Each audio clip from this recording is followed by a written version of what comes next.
Morning বন্ধুরা, কেমন আছো তোমরা সবাই? আশা করছি তোমরা সবাই খুব ভালো আছো, সুস্থ আছো। আমি খুব ভালো আছি, আমার ফ্যামিলির সবাই খুব ভালো আছে। তো সকলকে জানাই মেরি ক্রিসমাস। তো চলো আজকের ভিডিওটা শুরু করে ফেলি। আমি যাচ্ছি একটুখানি ডাক্তারখানায়, ওখান থেকে আমার মা আসবে।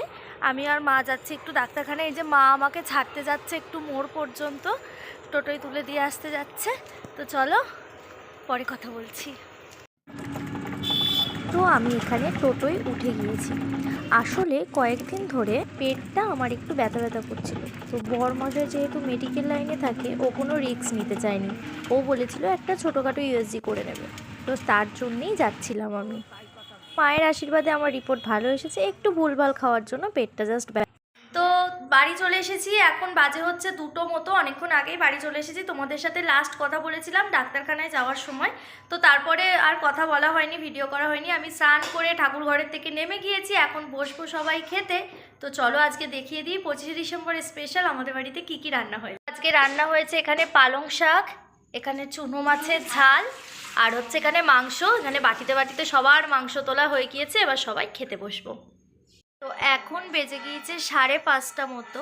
তো আমি এখন আর ঠাকুর ঘরে যেতে পারি না সন্ধ্যাবেলা করে, শনি রবিবার ছাড়া।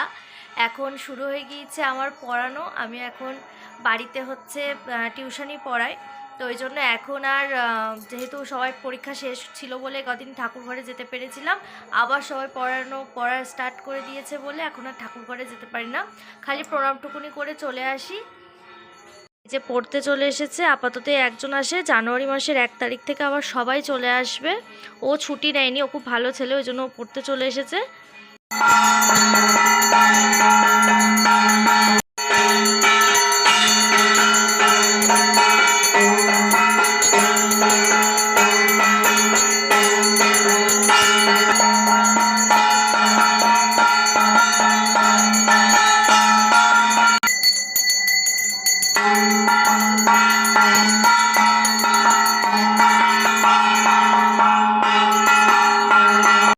তো এখানে আমাদের একটা কাকিমা চলে এসেছিলো। এই কাকিমা দারুণ দারুণ শাড়ির ব্যবসা করে, আমাদের বাড়ির পাশেই থাকে।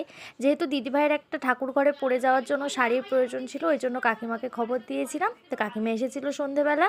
দিদিভাই এই শাড়িটা নিয়েছে, ও ঠাকুর ঘরে পড়ে যাবে বলে। আপাতত লাল হলুদই ঠাকুর ঘরে বেশি যায় বলে ও এই শাড়িটা নিয়েছে। কেমন হয়েছে অবশ্যই জানিও। তো এখন 7:30 মতো বেজে গিয়েছে, আমার পড়ানো হয়ে গিয়েছে, ও বাড়িও চলে গিয়েছে। এবারে দুপুরবেলা তো মাংস খেয়েছিলাম, কিছুতেই আজকে আর দুধ খেতে ইচ্ছা করছিল না, কিন্তু মা তো জোর করে বসেই রয়েছে, খেতেই হবে। ও মা, আমি দুধ খাবো না মা। দেখেছো তো মা, এই ওর হাতেও ধরিয়ে দিয়েছে, ও খাবে না, ওকেও ধরিয়ে দিয়েছে আর আমাকেও ধরিয়ে দিয়েছে দুধ। একটুখানি নিয়েছি আজকে দুধ। তো চলো খেয়ে নিই দুধটা, সন্ধ্যেবেলার টিফিনটা করে নিই।